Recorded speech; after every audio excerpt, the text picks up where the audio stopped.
Let's go. Us Brits love our grub.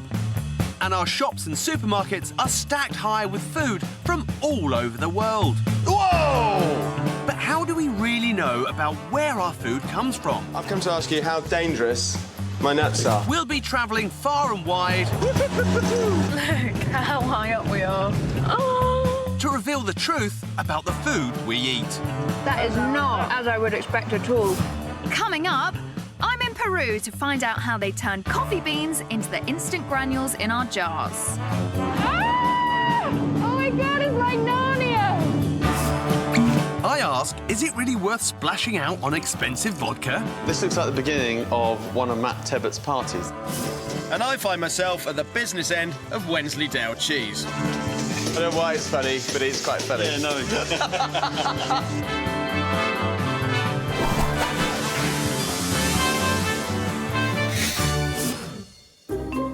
First, instant coffee. Good afternoon. Sorry, you just caught me dunking a biscuit. Because I just thought instant coffee is instant coffee. Do you know what I mean? Why is there such a difference in price? Good question. I can buy a jar from you for 50p, or, you know, at the other end of the scale, it's £4. I mean, the beans come from everywhere. Do you reckon the further they come, the more expensive it is? Possibly, because most of it's like your air miles and stuff, I would have thought. I wonder if the expensive ones, they put them on aeroplanes. I'm not saying each bean has its own seat, but do you know what I mean? So why does one jar of instant coffee cost so much more than another? It can't just be down to posh packaging. To find out, I'm travelling to Peru, home to some of the finest coffee beans in the world. We've just arrived in Cusco, and we're 12,000 feet above sea level, and you can feel it already. I'm pushing the luggage trolley, and I'm feeling a little bit out of puff. Our coffee convoy has now got a 5-hour drive up into the mountains of Quilton. We're on our way to the village where they grow the coffee, and we keep going up and up and up.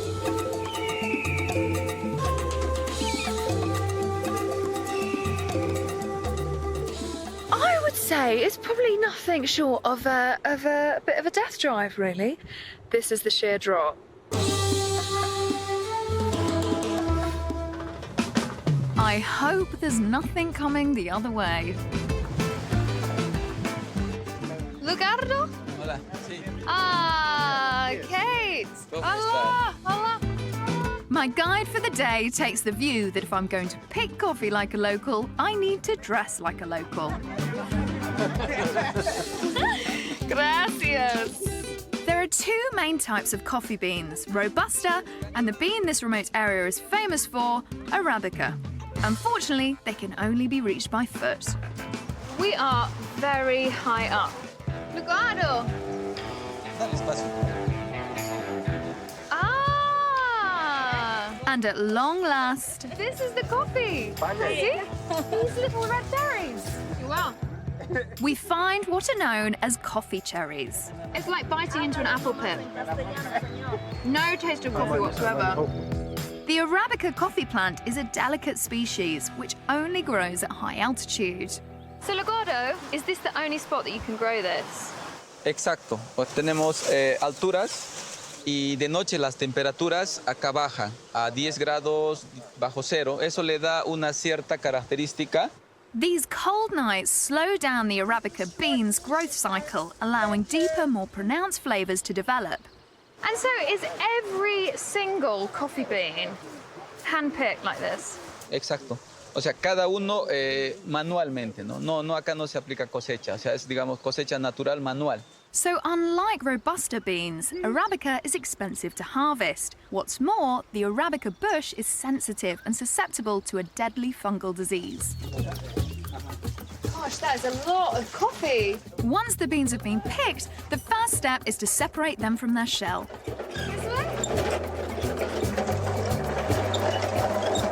Wow, look at those. Beautiful. At this stage, the beans still have excess pulp clinging to them.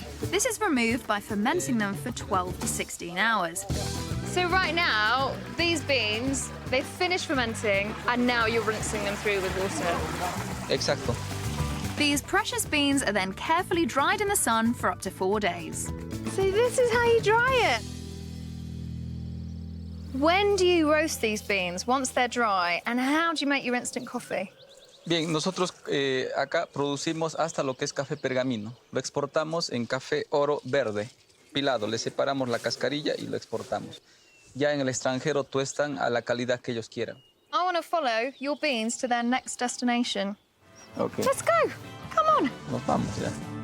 Later, I find out how coffee beans become instant coffee granules. Very strong coffee.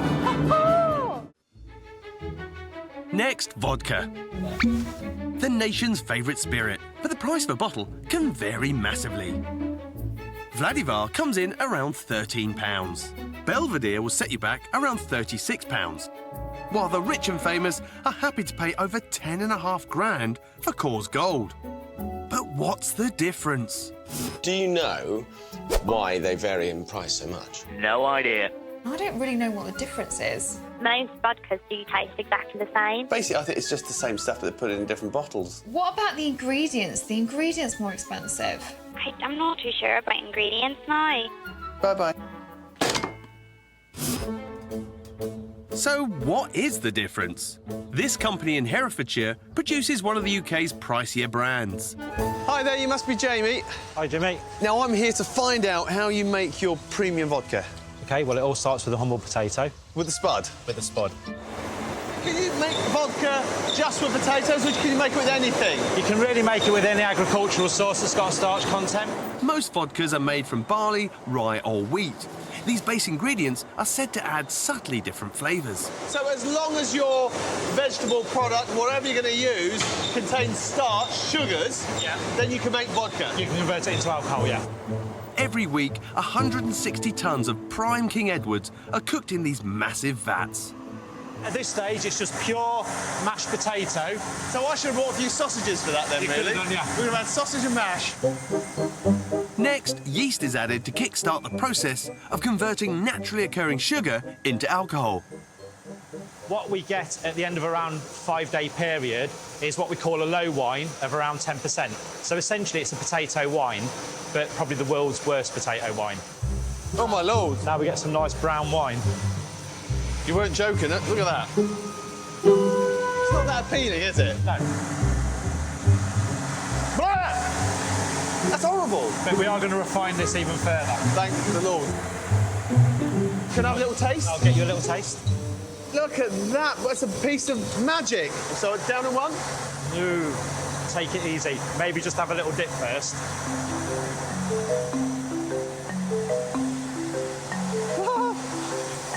It's like someone's punched me in the chest. What's wrong with you? No wonder he wasn't keen for me to knock it back. This solution is dangerous stuff. At this stage, it contains high amounts of the alcohol compound methanol, which can kill. And the way they remove it is to distill it. Distillation is when this crude alcohol is heated in a tall copper column. As the liquid evaporates, the various alcohol molecules rise. The smaller molecules, like methanol, rise to the top first, followed by the good stuff, ethanol, in the middle, leaving just the heavier impurities at the bottom. This middle portion, containing most of the ethanol, is siphoned off and goes through the whole process repeatedly until it becomes the base ingredient of vodka. What we've got coming through at the moment is absolutely pure ethanol. That will actually be sitting around 96.7% alcohol. So it's 96.7% alcohol. It's as pure as you can get by single batch distillation. Right. Most people triple distill, which is the minimum that you have to do to get it to 96%, which makes it legally vodka. But Jamie's premium product goes through 47 different distillations. By doing it so many times, doesn't that make it more expensive? It does. We can't just buy in spirit from a big spirit producer, which so many other people do. We make the whole lot from scratch. So you get the purest alcohol you can? Yeah. However, it's not just this posh stuff that is distilled multiple times. Many other brands boast similar techniques. Right, I want to get to the stage where I can actually sit and have a drink where it's not going to blow my head off. We're nearly there. To make this potent liquid fit for consumption, it's diluted with purified water, each bottle containing approximately 4 parts alcohol, and 6 parts water. I'm finally going to taste the vodka. You will do. Look at that. Oh, that's great. But essentially, vodka is just pure ethanol and water. That's it, yeah. Later, it's the top shelf stuff versus bargain basement booze in a blind taste test. Oh, I love my job. I like A. And then I like B. And maybe C as well. C's all right. Next up, Wensleydale cheese. I've noticed it comes in 2 forms, cow's milk and you can get sheep's milk. Do you know why the sheep's milk Wensleydale would be that much more expensive? Their sheep's milk costs £21.45 per kilo, and their cow's milk Wensleydale costs just £9.50 per kilo. Have the sheep got, like, tiny little udders, then it's hard? Probably. And the farmers got big fingers. Yeah, probably. Hard to get hold of them. I mean, I can creep up on a cow. I can't creep up on a sheep. Right, where are my wellies? I'm off to West Sussex. I'm meeting Matt Vanderberg, a farmer who knows a thing or two about sheep. G'day, mate. Nice to meet you. First things first, how do you even go about milking a skittish sheep? So they're quite flighty. I mean, how do you round these? Stealthy, like a fox. Try. And without a sheepdog in sight, here I go.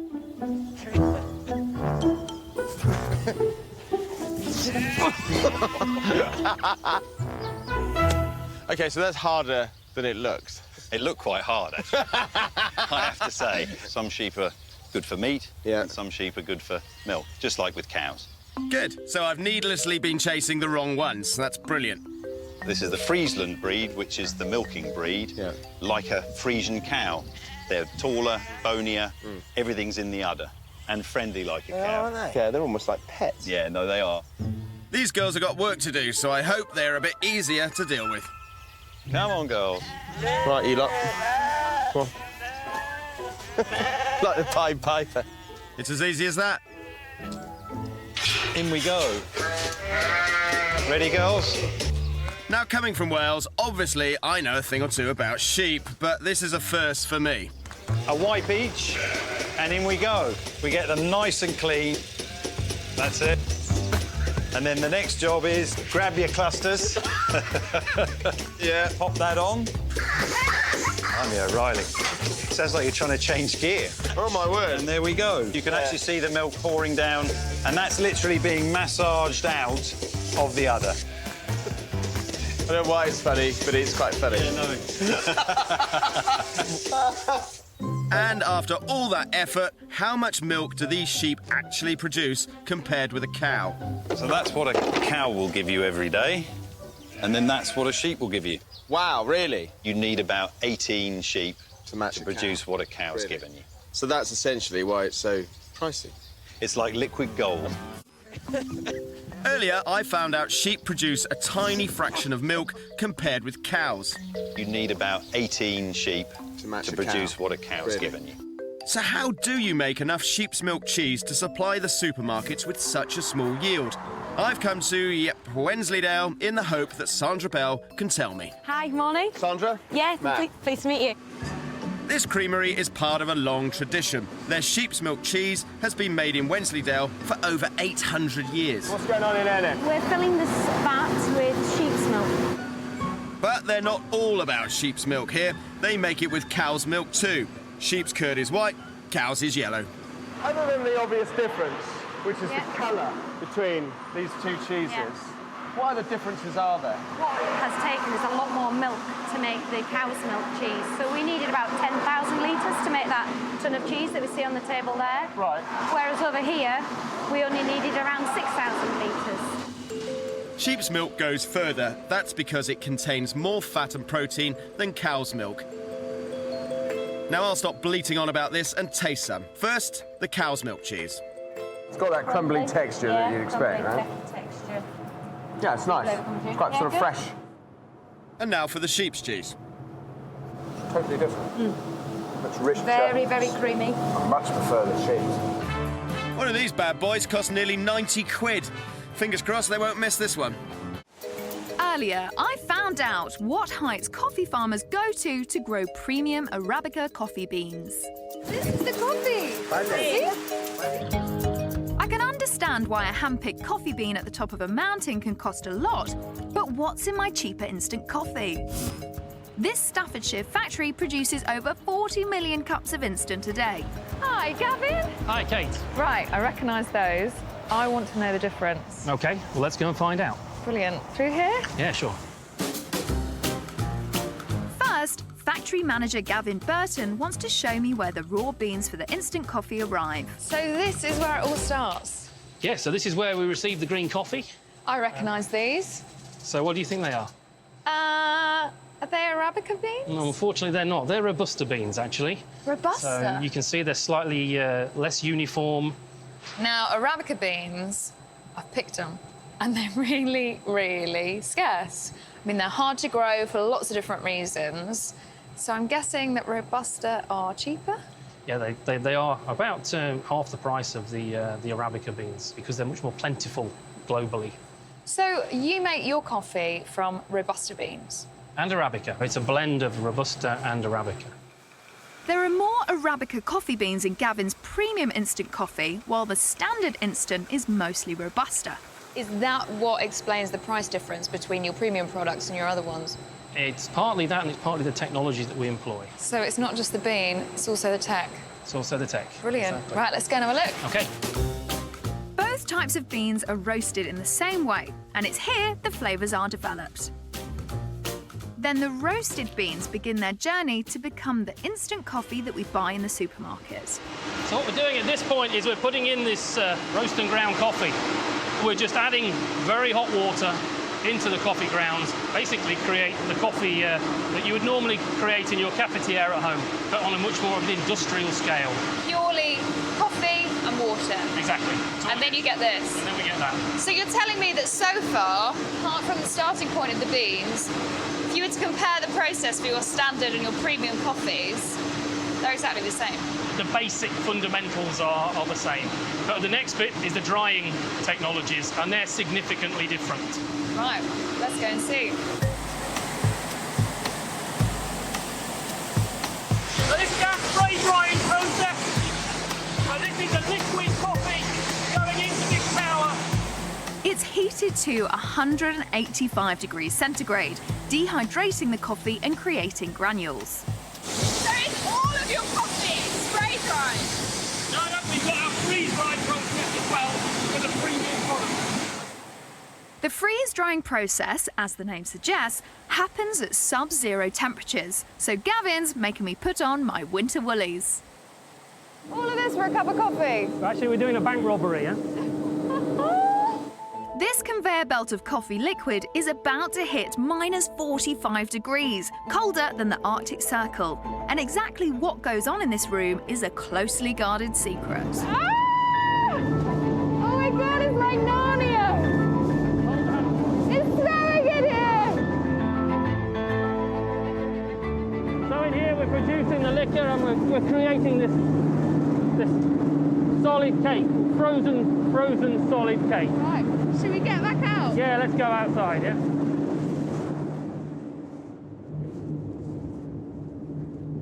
So this is like a coffee ice lolly, effectively.